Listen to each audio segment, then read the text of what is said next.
Salut tout le monde! Après les quelques petits commentaires que j'ai reçus sous la vidéo donc de présentation de la bécane, je me suis dit que je vous ferai une petite vidéo donc de l'avancée un petit peu de l'exploration de où en est la moto, donc ce qui va et ce qui ne va pas. En fait, je me suis rendu compte que dans une précédente vidéo donc, que j'ai supprimée, voilà, parce que j'ai regardé les vidéos que j'avais fait. Donc j'ai démonté le cylindre, j'ai démonté pas mal de trucs et tout.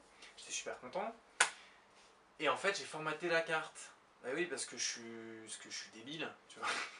Donc bref, donc en fait au final tous les rushs que j'avais, ben j'ai tout perdu. Bref, bon je vais te faire un rapide résumé de ce qui s'est passé. Donc j'ai démonté le moteur et je me suis rendu compte qu'en fait le cylindre c'est un RSAL 50, donc il est neuf, il est en excellent état. Par contre, le vilebrequin, il est bloqué. La boîte a l'air en excellent état, hein, puisque à vide, elle tourne très bien. Comme il va de toute façon falloir changer et ouvrir le bloc, eh bien, je vais partir sur un vilebrequin renforcé, comme ça, on n'a pas de problème, et ça pourra préparer la suite de la configuration de la moto. Donc, j'ai contacté quelqu'un sur le bon coin, j'ai réussi à trouver pour pas trop cher un allumage rotor interne et un vilebrequin renforcé, donc ça va être une bonne base pour la suite de la configuration. Dessus, à partir du moment où on a ça, même si j'ai refermé le moteur, enfin je vais pas refermer tout de suite le moteur puisque si jamais je prends un kit 70, il faudra préparer les carters pour aligner les transferts. Mais dans l'absolu, pour l'instant, je vais rester sur le kit 50 avec un pot et une admission. Je pense que pour débuter la piste, ce sera déjà pas mal. Ça sert à rien d'avoir une machine de guerre qui est inconduisible si j'ai déjà pas de niveau et que j'ai pas vraiment d'expérience là-dessus. Donc voilà. Et puis budgétairement, ça permet voilà, de partir sur quelque chose d'assez simple. On va démonter le moteur hein, ce soir. J'ai fait de la place un petit peu sur l'établi. L'avantage du moteur AM6 et de sa construction, c'est que c'est un moteur en fait qui n'a pas d'axe traversant au niveau du bras oscillant de la moto. Ce qui fait que je peux l'enlever et je peux quand même garder la partie cycle mobile. Voilà, parce qu'en fait, avec d'autres types de motorisation, le problème c'est que quand vous enlevez le moteur, et ben, vous êtes obligé d'enlever et de rapidement remettre l'axe principal en fait, du bloc. Sinon, le bras oscillant en fait, il tient plus par rapport au cadre. Et du coup, la moto, ben, voilà, elle n'est pas déplaçable, quoi, donc c'est pas très pratique. Du coup, là, ça va. Là, c'est assez simple. C'est assez bien construit, donc je suis assez content. Voilà. Donc là, ce qu'on va faire, c'est qu'on va démonter donc, tous les périphériques, donc l'admission, tout ce qui est toutes les tubulures, les flexibles, les câbles, tout ce qui tient en fait autour du bloc. Et on va démonter les quelques axes qui tiennent. Donc il y a un axe, deux axes, trois. Il y a trois axes qui tiennent le moteur, donc c'est pas énorme. Et on va pouvoir sortir, je l'espère, le moteur du cadre.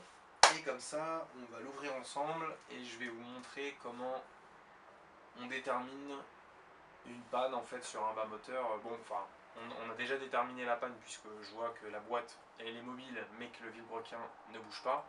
Donc on suppose que c'est les roulements qui sont HS. Et du coup, je vais vous montrer comment. Alors, comme je l'ai déjà dit dans des vidéos précédentes, je n'ai quasiment jamais travaillé sur des moteurs méca-boîte, mais on va essayer de travailler de manière construite, étape par étape, pour éviter de faire n'importe quoi et de perdre la moitié des pièces.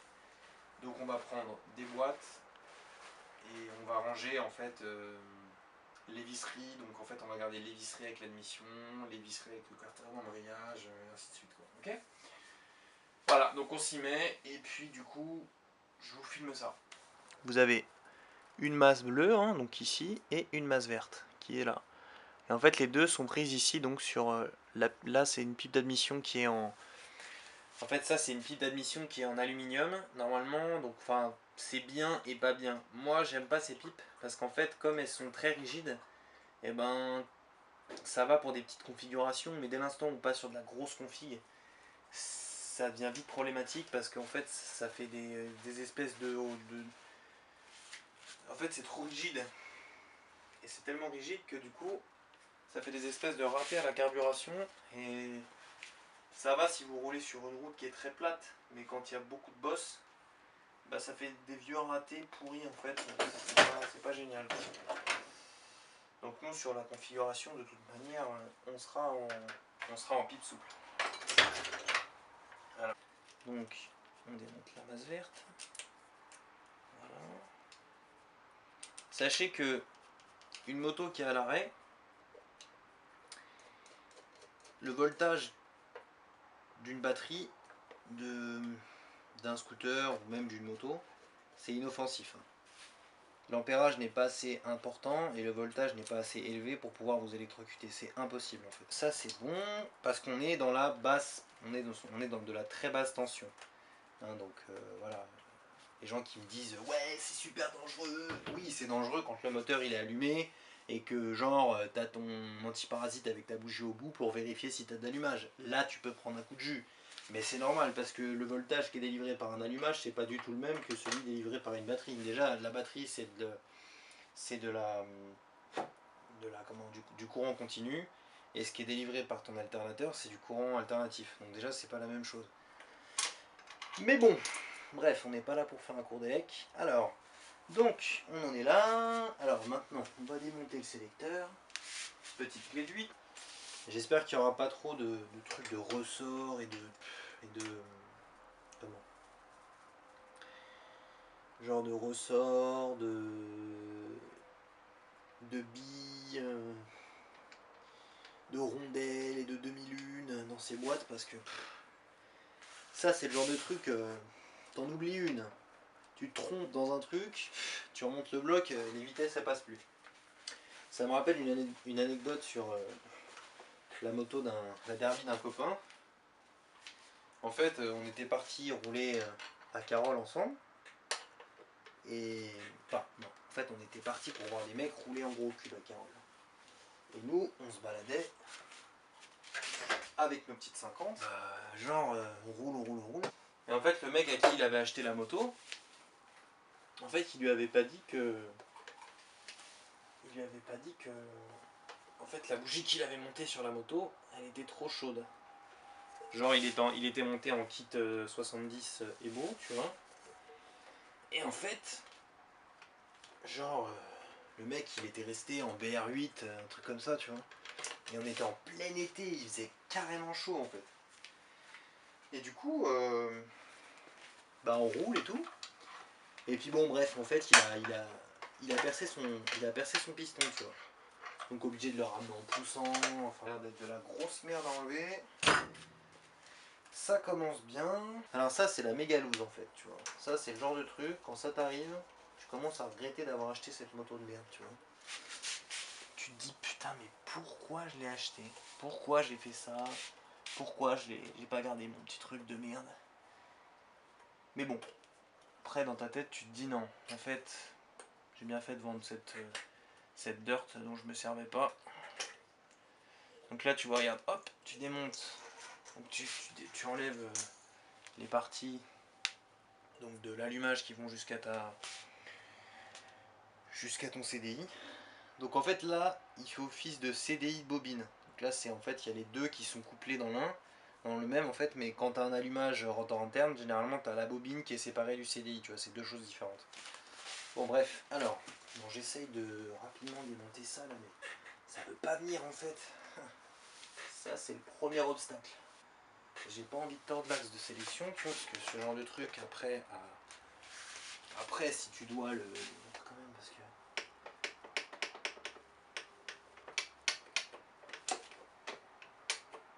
la boîte elle a l'air d'être assez précise quand même. Hein.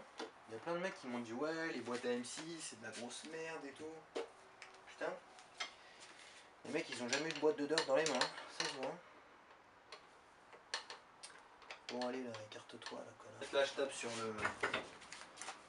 la partie ouverte en fait du sélecteur pour essayer de le retirer quoi, en gros.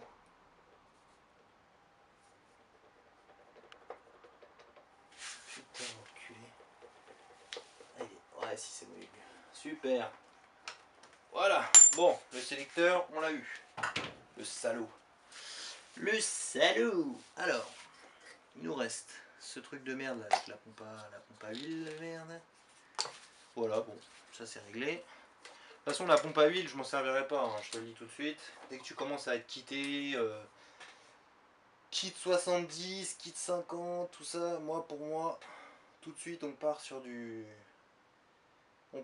graissage mélange tout de suite, quoi. Il n'y a pas de graissage séparé, je sais pas quoi. Ça, pour moi, ça vaut rien. Ça, c'est le genre de truc. C'est un truc à serrer très vite, très rapidement. Bon, alors, tac tac, je fais le tour vite fait parce que tu sais, c'est toujours le truc où tu commences à démonter le moteur et quand tu l'as dans les mains et que tous les axes sont venus, le truc tu le prends et hop, il reste un dernier truc à la mort moelleux, tu vois, donc on vérifie. A priori, c'est bon. A priori, tout va bien. Ok, bon, allez. On va commencer à démonter les axes. Alors, on démonte les axes. Oula, je dirais même que... Ouais, non, si, c'est bon, c'est bon. Ok. Alors, quand tu vois que les vis, il n'y a que l'écrou qui vient, mais que l'axe ne bouge pas, c'est que généralement, c'est resté là pendant un bon moment. On va essayer vraiment de ne pas perdre les vis parce que ça, c'est le genre de truc, tu vois. J'ai pas envie de racheter un bloc après derrière et tout. Bon après voilà, je vous le dis, hein, dans les anciens rushs que j'avais, en gros je démontais le cylindre, donc je vous montrerai tout à l'heure. Ah, je crois que là ça tourne. Ah même pas. Non c'est bon. Donc dans les anciens rushs en fait voilà, je vous montrais grossièrement l'état du cylindre. Je vous montrais que tout allait bien, que tout était beau, que tout était propre, que tout était magnifique. N'empêche, quand je vois la qualité de finition du cadre sur la moto, c'est quand même pas mal. Franchement, la partie en fait centrale, vraiment la partie centrale de chez Central de cette moto, elle est quand même d'une grande qualité. Après, c'est la partie inférieure, bon, c'est de l'acier et la boucle arrière aussi. Donc ça, c'est sûr que bon. Tu te dis, normalement, Aprilia, les mecs, ils sont quand même censés faire des motos de prestige, quoi, tu vois. Donc, bon, à ce moment-là, t'es un peu déçu. Mais bon, après, il faut aussi se dire que c'est des motos qui sont proposées à des petits jeunes, qui n'ont pas forcément les moyens tu vois, d'un daron qui veut s'acheter une moto à 20-30 000 euros, tu vois. Donc, bon, c'est sûr que les matériaux utilisés sont un petit peu moins nobles. Faut être réaliste. Donc là, on démonte le dernier axe pour le moteur.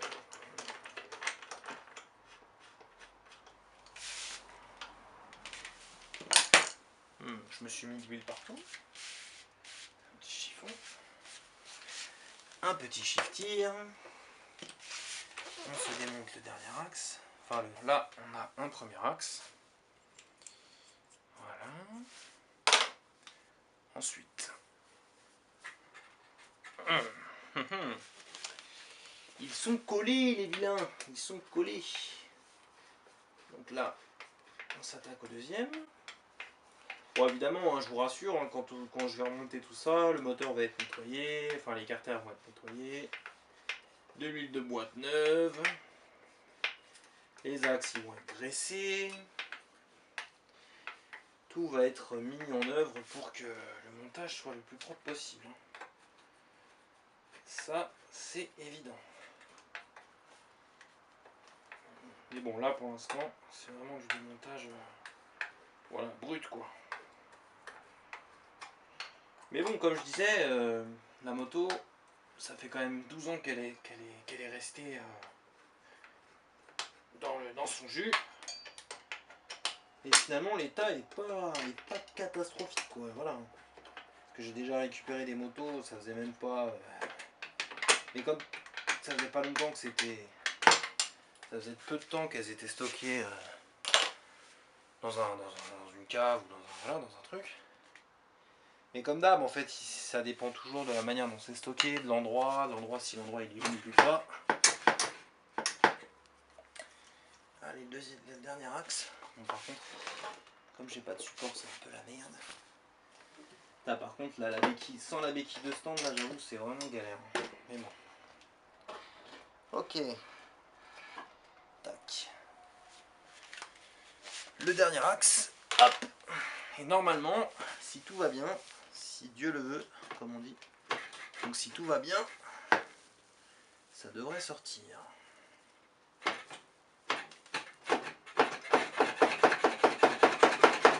Ah là là, bon, ça sort pas. Alors là, dans ce cas-là, le meilleur ami de l'homme, c'est le tournevis. À défaut du burin, évidemment. Hein, parce que bon, là, on va quand même pas taper dans de l'alu. Alors, on va essayer de faire légèrement levier pour voir ce que ça donne. Ah, ouh, le résultat est assez concluant. Doucement, pas trop forcer non plus. Ouais, c'est venu.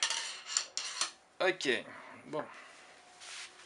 Alors, tac, bah voilà. Hop, voilà, doucement. Doucement, on va pas tout arracher non plus. Tu vois, je me serais... Non, en fait, non, regarde ce qu'on va faire. Avant d'enlever, on va... Finalement, bah ouais, en fait, je vais démonter la pipe d'admission. Je crois que ça va pas être un mal. Ce sera pas mal. Hop. En plus, les vis, elles sont à peine serrées, donc ça, c'est parfait. Cool. Il y a tout qui vient et tout. Tu sais, on dirait presque qu'il y a... On dirait presque une caméra cachée. Franchement... D'habitude, je suis là avec un burin, marteau, parce que c'est coincé, parce que c'est rouillé. C'est assez dingue, c'est assez bizarre. Mais bon, tant mieux. Donc voilà. Donc ouais, donc comme je disais, j'ai réussi à trouver un vilebrequin renforcé. Donc visiblement, le vilebrequin est en assez bon état. Je vais aller voir demain dans quel état il est.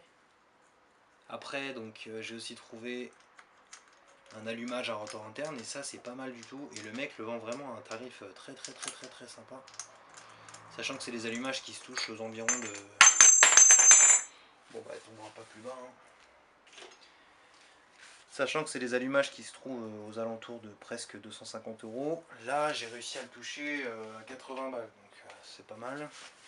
En espérant qu'il fonctionne, hein, c'est toujours pareil. Allez, hop. Et là ça sort.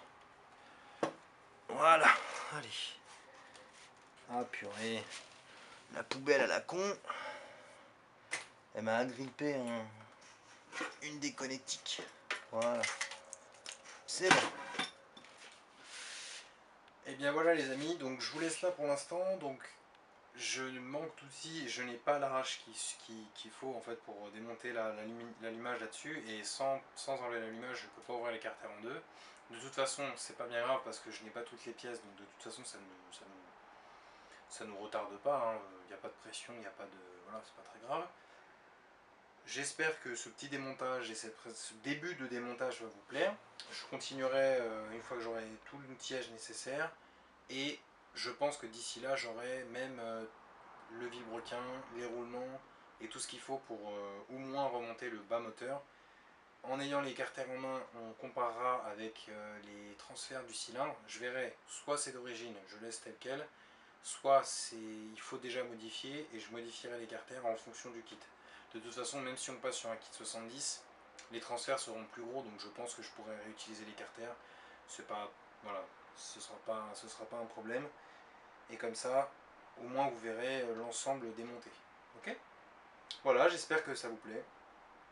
Et puis, je vous donnerai la configuration, donc temporaire, le temps de commencer à pister avec, là, dans la prochaine vidéo. Ok les gars? Allez, je vous laisse et puis à une prochaine. Salut!